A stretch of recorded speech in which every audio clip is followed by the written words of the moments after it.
Perfect. So I am joined today by Majbritt in Denmark, and we've been connected for a while now. I'm just trying to think back how many years. It must be 4, 5 years, mustn't it? Time just seems to really fly. I think so. Yeah. But we've got a real connection because I love your work, which is sensory integration on land and obviously the water, but also your music as well, and your wonderful book that you've brought into the water as well. But what's really nice is we can have just a really nice chat today for our aquatic Aqua Sensory professionals, and just really give a new perspective for sensory in the water, really. So should we start with, because there's so many benefits, aren't there? And I think not that we take it for granted as swim professionals, but maybe sometimes we actually just forget of how beneficial the water is. I think that we often sing in the pool, but I'm not sure that we are always aware of the benefits of the music. The music can be a bit beneficial to regulate the nervous system, so you can actually use it by choice. Like if you want to have more arousal, or if you want more lower arousal, you can actually use the music, and that's what we're trying to do in the book with all the music. So you can use the music as by choice what you want to use it for. So I think the music is the most part that we maybe take for granted, that we just sing, but why are we singing? I think you're right. I think when you were talking about the nervous system, it is matching the rhythm and the style of music, isn't it? Fast and slow, and the dynamics to the mood of the class. At Aqua Sensory, we have something called movers and groovers, which is exactly that. We're picking what the class needs that day from our teacher toolkit. So perfect. Would you want to give our professionals just a few of the benefits, and we'll just talk about them, just maybe 2 or 3 that we might be aware of, or we might not be aware of? Well, actually, the music, if first of all, if you play music that you like, that do something for your body, you release some happy hormones, that can be beneficial for you. And if you're happy, you learn, and you want to go with the game. So they release some very nice hormones for the child. And I've seen community, if you're in a game where you sing and use music that do something great for you, it doesn't matter if the things are a little bit hard. You're just trying, and it doesn't matter if you have to practice some more. You just laugh if it doesn't work out. So that's, and coordination. If you use rhythm and music, you go straight to the center of the motor, and you have the you're able to coordinate your movements. Is that the cerebellum in the brain? So music goes into the motor cortex of the brain. It goes straight to the motor cortex. So, and if you I don't know if you have noticed, if you have some music that you really like, you might say, like, you can't really stop moving because it goes straight to the motor to cortex. So there's a lot of benefits, like using the music. Also, the music goes straight to the nervous system, with high arousal or low arousal. So if you want to regulate, you can use the music as well. No, that's really nice. I think we can all resonate with that and remember that when we were at school, often we learn our times tables in rhythmic or our ABCs, and also teachers, I'm sure, in the pool that we are repeating and talking in a really nice rhythmical way, and possibly we don't realize that we're doing interesting about the arousal, as you say, and regulating the nervous system. That's really something that's obviously in my clinic. When I work on land, I have some modulated music that does even more, so you can really use the music in your work. Yeah, definitely. Because obviously that's your background, isn't it? It is helping children on land and in the water that do have sensory integration I was going to say sort of issues, but it's a whole range, isn't it, really? Whole spectrum of what you're seeing. But we had a chat before, didn't we? And we were talking about just how many benefits there are with sensory in the water and how much our work overlaps. But again, you know, let's talk about the water and also stripping it back to what is the function of senses? Why is sensory so important? Because it seems not like a buzzword, but there seems a lot for parents, doesn't there? You know, or sensory toys and you know, sensory classes, and you know, so what is all the big thing? What are the benefits of senses? Well, the senses is actually a very big thing because that's the foundation of our way of living, our behavior, our how we learn, and the motor development. The two nervous system, where you can say what kind of senses goes through to your brain and give us an answer, you know, like in your work, you know, there was sound and there's touch, there is vestibular, there's all kind of senses. So they have to organize the senses. But there is also the regulation part, how much, and that's kind of like turning on a switch light, and then the light is just booming out, and then you turn off when you're finished. But if you have a dimmer, you know, you can regulate the strengths and say how much will I do. So if you can regulate, the other person has also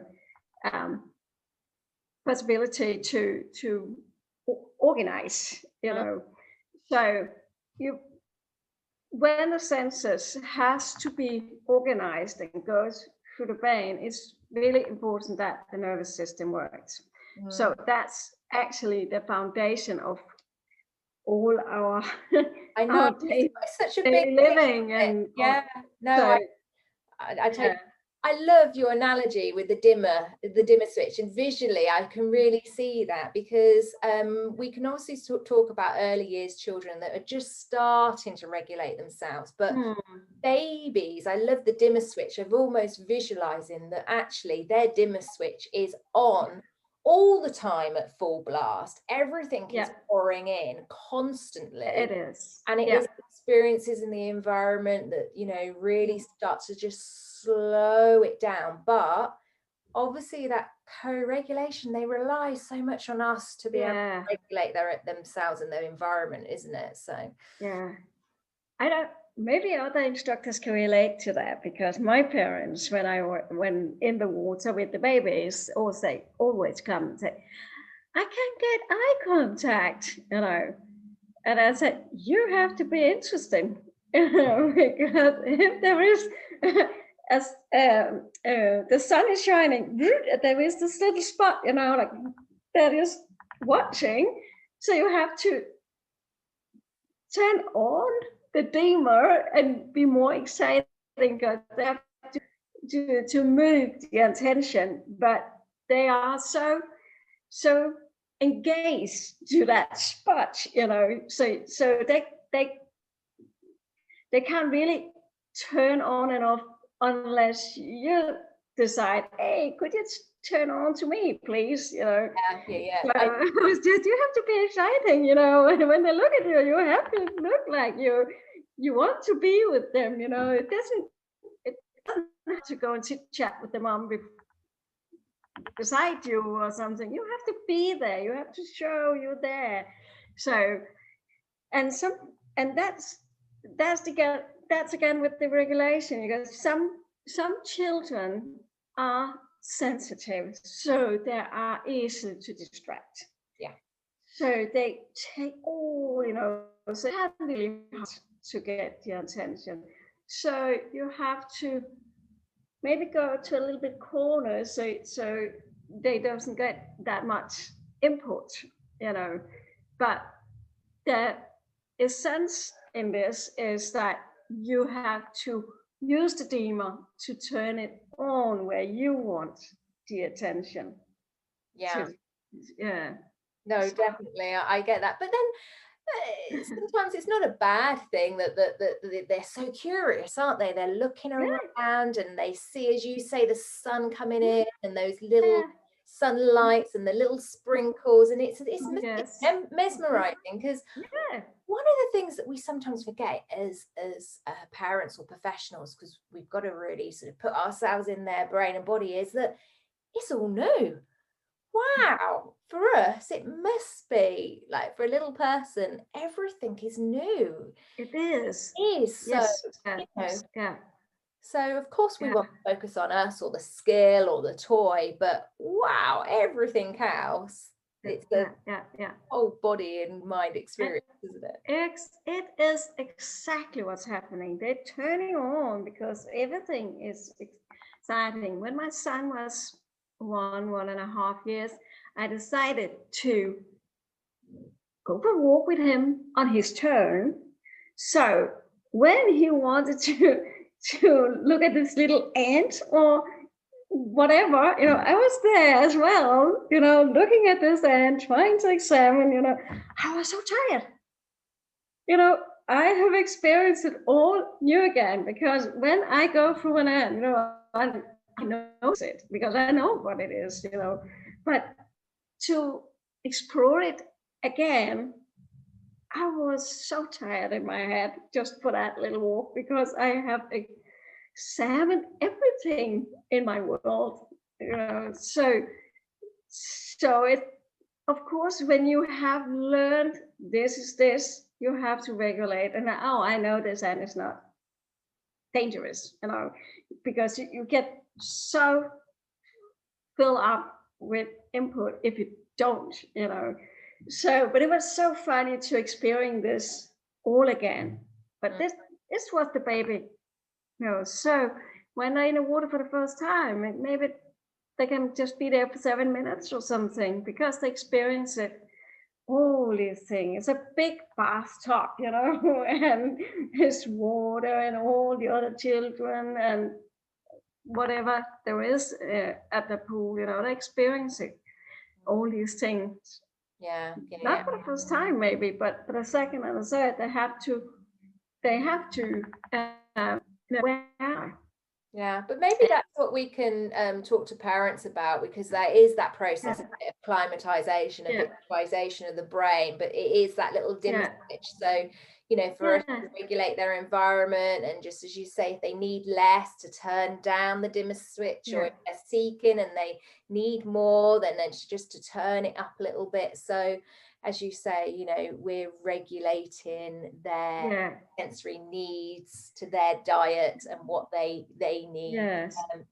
So I love that. I love that little analogy. Yes, but it is that the parents, it is parents' task to help the child to regulate, because they're not doing it by themselves, because, oh, that was this, that was this, that was this. And as you say, it's not a bad thing. They're just trying to figure out where you are. And I don't know if you've noticed, but some children, when they're in the water for the first or the second time, some just lay like this, but it doesn't seem like they're doing anything, but they are taking in the world, and others are like, oh, what's that? And I want to touch, then they're examining in a way where you're more socializing, but if you're trying to take the world in and you're just lying like this, you're still busy trying to figure out my environment. Is this okay? What is this? It's a big bathtub or what? They're still trying to figure out, where am I? Yeah, definitely. They're seeking that safety, aren't they? As that base layer, really, insecurity. Yes. And then the fun, they suddenly think, oh, actually, this is really good fun. If I can flash it, it's actually bad. That's really great. Yeah. I feel then they're trying to explore in a more out expressive way, like when it's, oh, that was the rubber dog, and splash, oh, there comes the water, so they're more you can say they know now where they are and have organized this input about the pool and where am I. So what is going on over here then, so, but as long as they're just like looking and really quiet, there's still a lot going on, but they are trying to figure out, what is this and where am I? Yeah, definitely. I mean, that's one of the things, the beauties of sensory, is why I'm so aligned to it, of Aqua Sensory, is it's making sense of the world. And having children that can really thrive. Their senses are integrated, so they're actually able to move up that little ladder and pyramid of learning and then get to the top. So they are really nice base layers, but to add in the play, and that's why I love your music, because it's adding in much more of the playful and being able to again add layers for the mood, because the sensory discovery play is, it adds layers to, we are learning, we are learning to swim, and obviously learning can be hard sometimes to learn. So adding play, I always say, it's a child preferred mode of not just learning but living. It's like their language, it's their love language. Yes, of course. So definitely.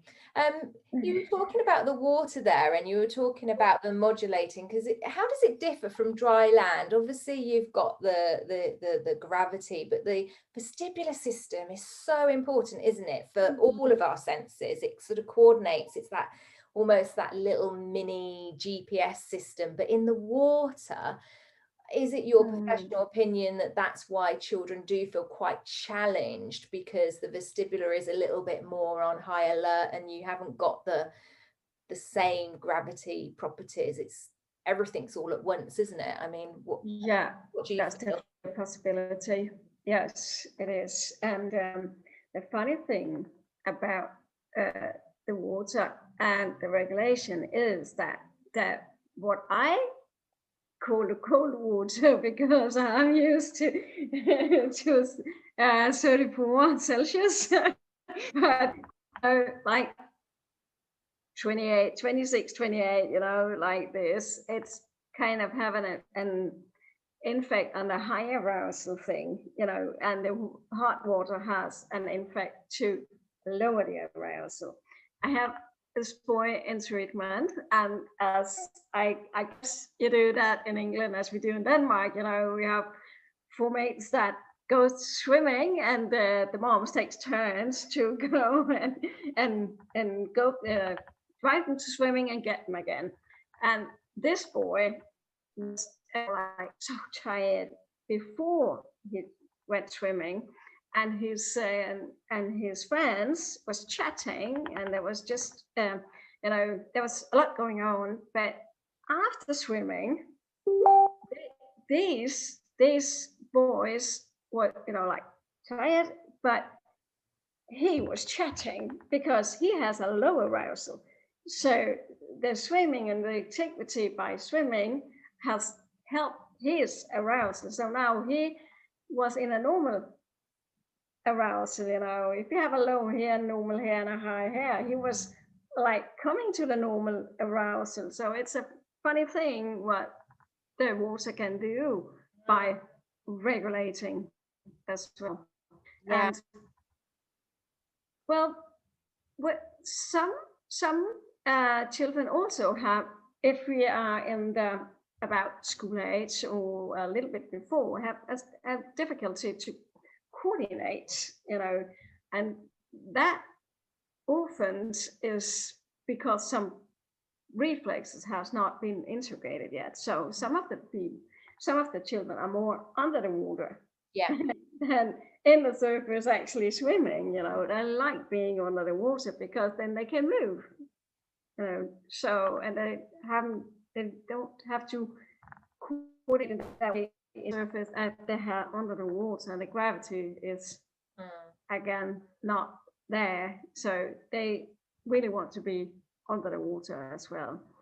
Well, it's very sensory, isn't it? They've probably got that whole cushion of proprioception really pushing in, and obviously it's quieter as well. It's so interesting under the water, isn't it? Exactly. The legs and all the little bits and bubbles, and, but yeah. maybe as swimming teachers, if we have children that always want to go under the water, and then obviously then I think that's a sort of a question of like, oh, hang on a minute, if they don't find the time to be above the water, that balance, it's a little bit of a balance, isn't it? I think we can't be too judgmental and say, oh, that's this and that's that, or try to sort of work it out. But if we are noticing children that have a particular preference and then it's sort of starting to tip over the other way, that then it stops them learning because all they want to do is under the water, then I think then we think, oh, hang on a minute, maybe something's going on, and we need to, well, the parent tends to come to us, don't they, and say, oh, do you think? And then they're getting the professional help that they need, really. Yes, and that's actually the point. We are not trying to be professional to help these children. It's just that it's really important to their self-esteem and to them that they are met in a good way. So just that that they don't do it just to annoy you or tease you or something. This boy might be running on the edge and doesn't really want to be in the circle, and it's because he can't really do it. So he has the strategy to withdraw from this.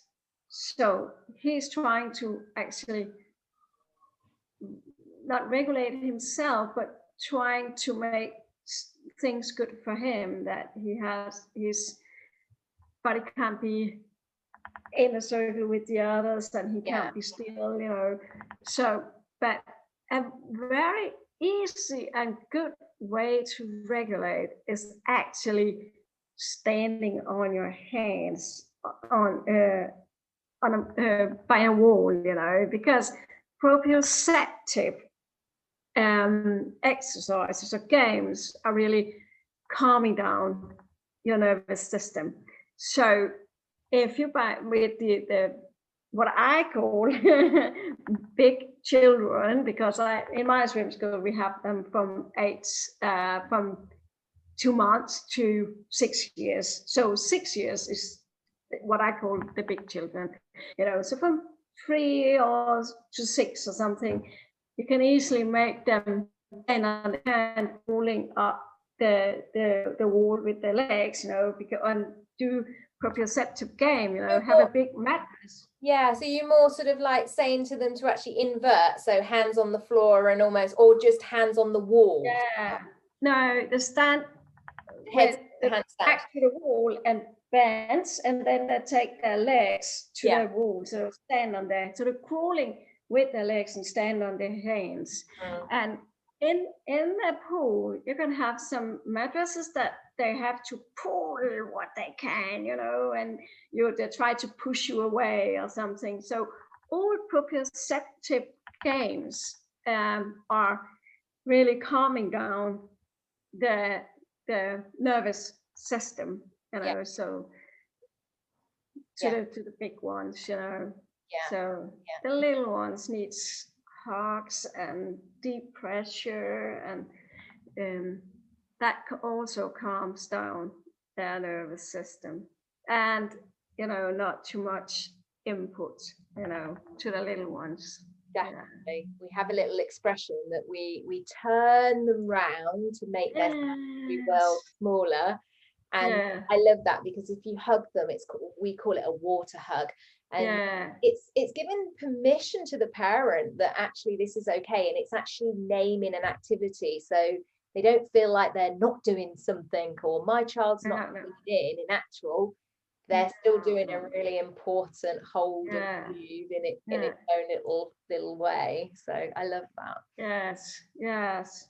I actually just got a premature baby in my class, and she doesn't want to be in the pool, you know. And she was screaming the first time, and I said to her, just do it, call it a day, and I'll call you in the night, you know. And I had a talk, and then she told me she was premature, and I said, okay, that changes everything, because her nervous system are not ready yet for all this input. So we have a small pool where there's nobody, and we have a bigger pool where we have the class.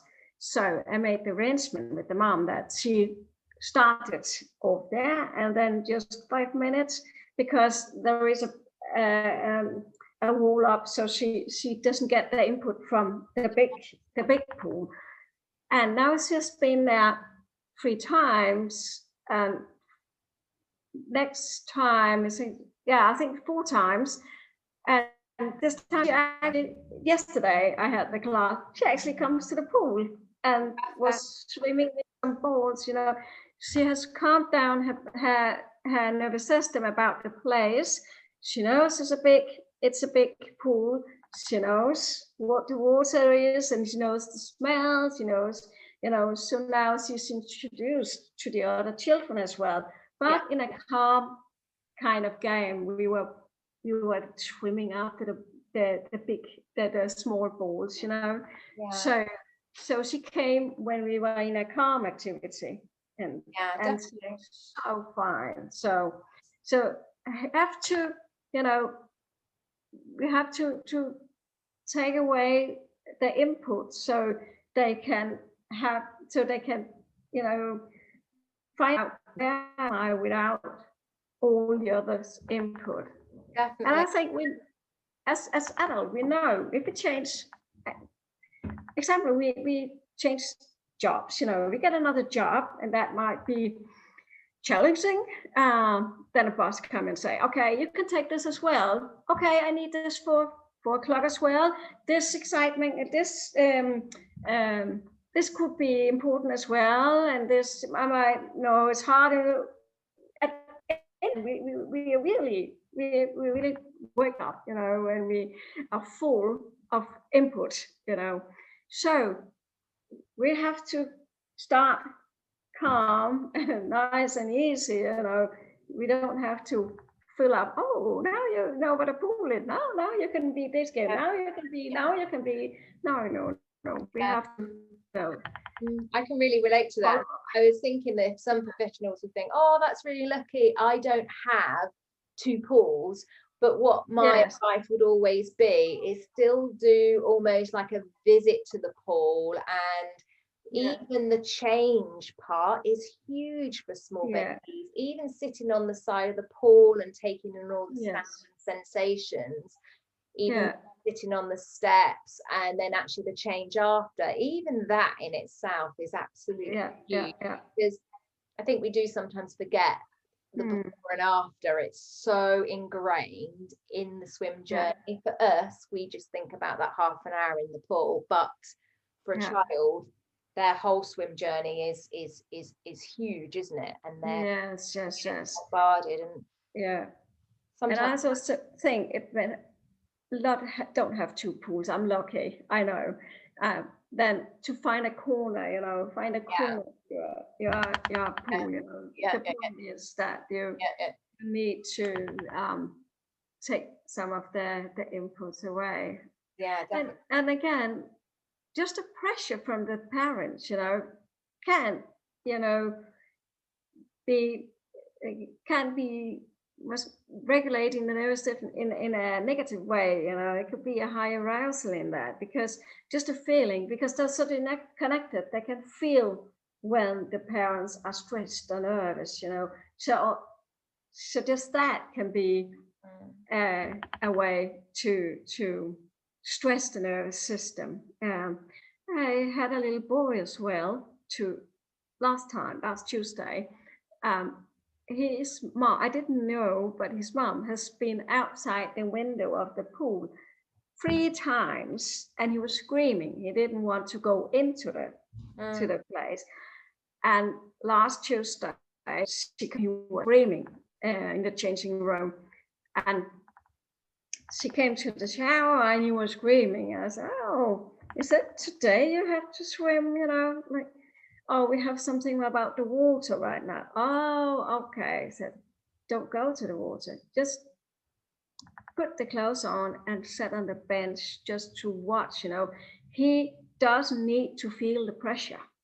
And she didn't take his nappy on, so it's hot in the swimming pool. So he only had the nappies on, and when they came into the pool and he felt there was no pressure, he wanted to go into the little pool, So she was changing to the swimming to nappies, and they went into the little pool, and they was just on his terms, and right quick they ended up in the big pool, because he was looking what we were doing, and that was apparently too fun to miss out on.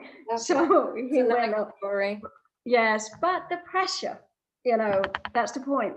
The pressure is the nervous system as well, because the mother was stressed about, he didn't want to, and they connect.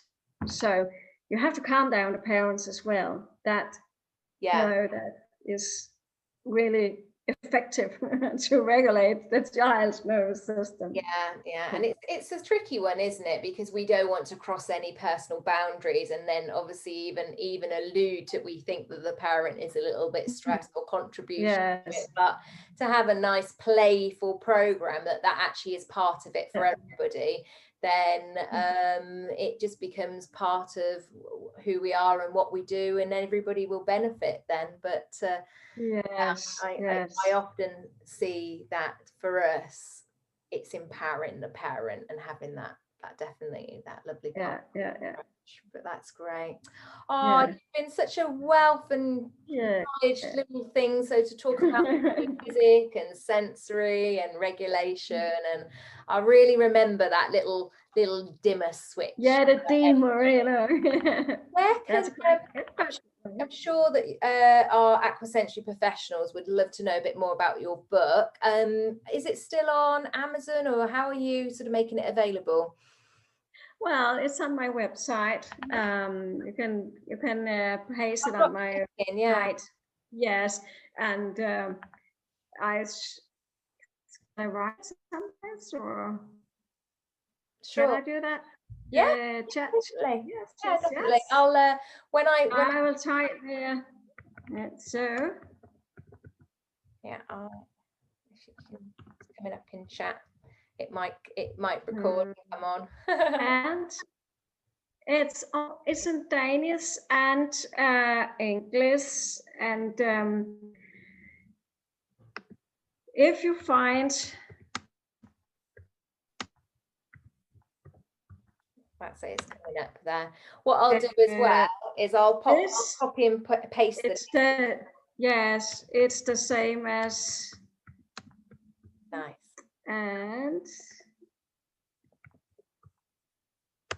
And they are both there. Sing and swim. Perfect. That's amazing. That's great. Yes, well, I will signpost a few people your way, because I had so much fun when I was because obviously myself and Becky at Swimworks you know, was very you the project from the beginning, and we were singing away, such beautiful yes you were. so, and you were a big help, both of you. welcome. No, it was such a pleasure. I really believe in your work and your